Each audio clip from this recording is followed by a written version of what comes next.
ഏത് നിന്നോട് ഡോക്ടർ പറഞ്ഞിട്ടുള്ളതല്ലേ? അവന്റെ കണ്ണുത്തി എന്നെ പേടിപ്പിക്കുമെന്നാണ് അവന്റെ വിചാരം. എന്നാൽ പേടിച്ചപ്പോ തിരിക്കാം. നീ എന്തിനാ വരാൻ പറഞ്ഞേ? നീ ഇരിക്ക്. നീ വെറുതെ ലാഗ് അടിപ്പിക്കില്ലേ? എന്താന്ന് കാര്യം വെച്ചാ പറ. Okay, straight to the point. Day after tomorrow ഞാൻ എന്റെ മാരേജ് ഫിക്സ് ചെയ്തു. വാട്ട്? ആരായിട്ട്? നീ ഇത് എന്ത് നോൺസെൻസ് ഒക്കെ പറയുന്നേ? അതെന്ത് ചോദ്യം ഐഷാൻ? എന്റെ ലൈഫില് ആകെ ഒരേ ഒരാൾക്ക് ആ സ്ഥാനവും അത് ഞാൻ പറയാതെ നിനക്കറിയാലോ, എന്റെ കുക്കി. അതിനവൻ സമ്മതിച്ചോ? ഇഷാൻ, അതിപ്പോ നാളെ ആയാലും 1 വീക്ക് ആയാലും 1 ഇയർ കഴിഞ്ഞാലും അവന്റെ ലൈഫിൽ ആകെ ഒരു ഓപ്ഷനേ ഉള്ളൂ, അത് ഞാനാ. ഏത്? നീ ചെയ്യുന്ന എന്തെങ്കിലും ശരിയാണെന്ന് എനിക്ക് തോന്നുന്നുണ്ടോ?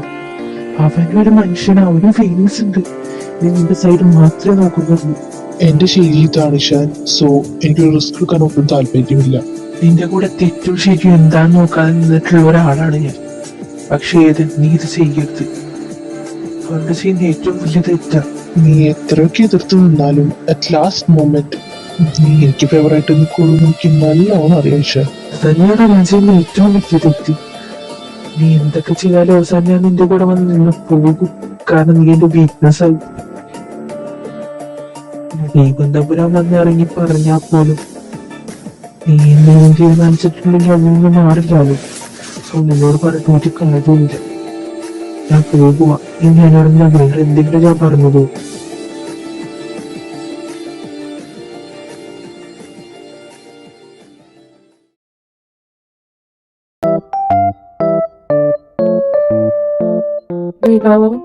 നിന്നോട് ഏതെങ്കിലും സാർ ക്യാബിനിലേക്ക് ചെല്ലാൻ പറഞ്ഞിട്ടുണ്ടായി വന്ന ഉടനെ തന്നെ നിങ്ങൾ എവിടെ നിന്ന് കഴിക്കലുണ്ടപ്പോ ഞാൻ ആ കാര്യം പറയാൻ വിട്ടുപോയി.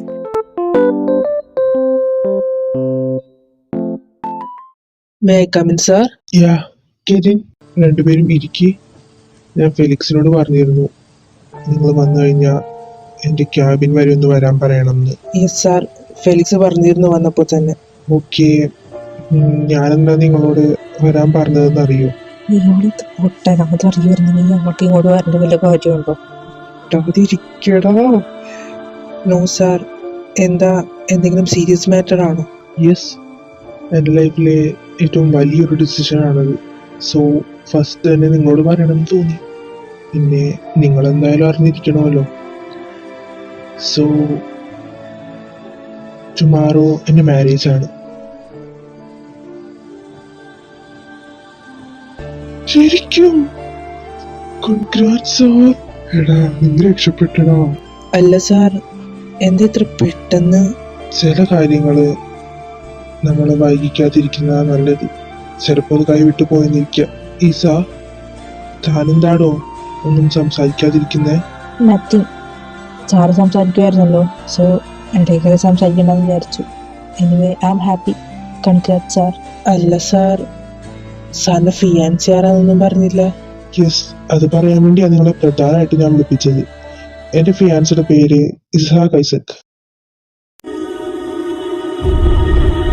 സാറെന്താ ഉദ്ദേശിച്ചേ? ഞാൻ ഉദ്ദേശിച്ചത് എന്താന്ന് നിനക്ക് മനസ്സിലായില്ലേ? സോ ഞാൻ ഒന്നുകൂടി ക്ലാരിഫൈ ചെയ്ത് പറയാം. നാളെ എന്റെ മാരേജ്.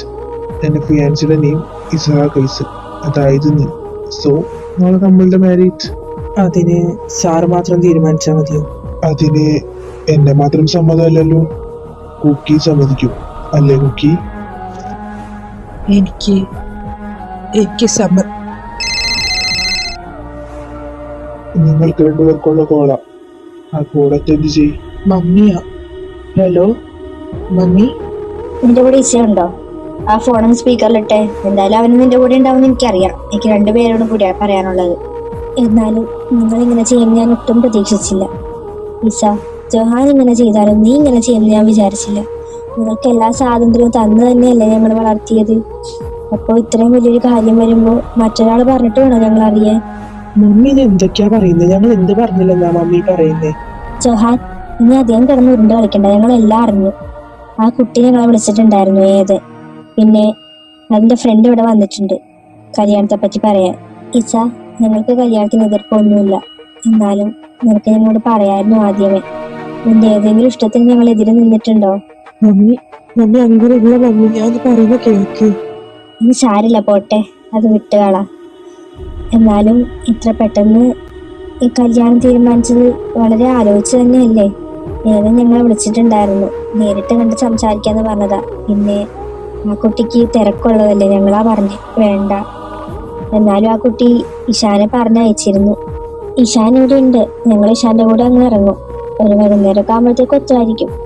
ഇനി ഞാനതൊന്നും ആലോചിച്ചിരിക്കണ്ട. മമ്മി ആ ഒരു വിഷമത്തിലങ്ങ് പറഞ്ഞതാ. പിന്നെ മമ്മിക്കും പപ്പിക്കും ഏതായാലും ഇഷ്ടായിട്ടോ. എന്തായാലും നിന്റെ സെലക്ഷൻ കൊള്ളാം. എന്നാ മോനെ മമ്മി വെക്കുവാട്ടോ. ഇപ്പോഴിറങ്ങിയാലും അങ്ങ് വൈകിട്ടാകുമ്പോ എത്തുള്ളൂ. വൈകിട്ട് എന്തായാലും കാണാലോ. ശരിയെന്നാ. മമ്മിക്കും പപ്പയ്ക്കും വരെ മനസ്സിലായി ഞാൻ ഗുഡ് സെലക്ഷനാണ്. നിങ്ങൾക്ക് മാത്രം എന്താ മനസ്സിലാവാത്തതെന്ന് ആലോചിക്കുന്നത്. മമ്മിയോടും പപ്പയോടും സത്യം എന്താണെന്ന് ഞങ്ങൾ പറഞ്ഞോളാം. ഞങ്ങൾക്ക് ഈ കല്യാണത്തിന് താല്പര്യമില്ല. വായിച്ച പോകാം. ഓക്കെ, ഒരു കാര്യം ആലോചിച്ചാൽ കൊള്ളാം. നിങ്ങളുടെ മമ്മിയുടെയും പപ്പയുടെയും ഇസയുടെ അനിയത്തിയുടെയും കൂടി ഇപ്പോ എന്റെ ആൾക്കാരാ ഉള്ളത്. അവർക്കെന്തെങ്കിലും പറ്റിയ എന്നോടൊന്നും പറഞ്ഞു വരരുത്. ഓ, ബ്ലാക്ക് മെയിൽ ചെയ്ത് കാര്യം സാധിക്കാനാണോ ഉദ്ദേശം? ആണെന്ന് നോക്കിക്കോ. സത്യമായിട്ടും ഇസ ഈ മാരേജിന് സമ്മതിച്ചില്ലെങ്കിൽ നിങ്ങളുടെ ഫാമിലി അങ്ങ് മറന്നേക്ക്. എനിക്ക് സമ്മതം. ഇസ, നീ ഇതെന്തോ പറയുന്നേ? എനിക്ക് ഫാമിലി വെച്ചൊരു പരീക്ഷണത്തിൽ നിൽക്കാൻ നോക്കിയ ജോഹൻ. എന്താന്ന് വെച്ചാൽ തീരുമാനിച്ചു. എനിക്ക് സമ്മതം.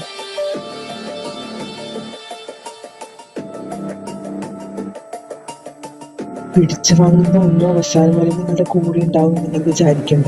ഞാൻ പിടിച്ചു വാങ്ങിയത് ഇന്ന് വരെയാണ് എൻ്റെ കൂടെ ഉള്ളത്. അന്നാണ് എൻ്റെ അവസാനം. പിന്നെ നാളത്തേക്ക് ആവശ്യമായിട്ടുള്ള എല്ലാം നിങ്ങളുടെ ഫ്ലാറ്റിൽ എത്തിച്ചിട്ടുണ്ട്.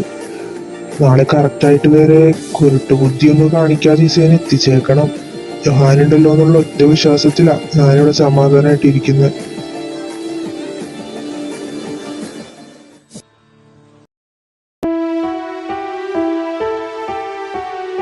നീ എന്തുദ്ദേശിച്ചാ സമ്മതാന്ന് പറഞ്ഞിട്ടൊക്കെ പോകുന്നത് ഇങ്ങോട്ട്? പിന്നെ ഞാൻ എന്താ ചെയ്യണ്ടേ? എനിക്ക് സമ്മതമല്ല എന്ന് പറയണായിരുന്നു. എന്നിട്ട് എന്തിനാ ഈ വീട്ടിലുള്ള എല്ലാരും കൊലക്ക് കൊടുക്കാനോ? എടാ, എന്നാലും ഒരെന്നാലും ഇല്ല. വിധി എന്ന് പറഞ്ഞൊരു സാധനമുണ്ട്. ഇത് ഞാനായിട്ട് തന്നെ വരുത്തി വെച്ചത്. ഞാൻ തന്നെ അങ്ങ് അനുഭവിച്ചോളാം. എടാ, നീ ഇത് എന്തൊക്കെയാ പറയുന്നത്? ഇതിനൊക്കെ ഞാൻ എന്ത് മറുപടി പറയാനാ? ഇത് താഴെ മമ്മിയൊക്കെ ഉള്ളതാ. നീ കൂടെ കറങ്ങി വെറുതെ അവരൊന്നും അറിയിക്കരുത്. അവരൊക്കെ നല്ല സന്തോഷത്തിലാ. എടാ, നാളെ നീ എങ്ങും പോകുക. ഓർമ്മ വെച്ച നാളെ നീ ഇല്ലാതൊരു സെക്കൻഡ് പോലും ഞാൻ വീട്ടില്ല. നീയില്ലാതെ ഞാൻ എങ്ങനെ വേണ്ട. ഞാനതിന് നിന്നെ വിട്ടേക്കോട് പോവാനാണ്.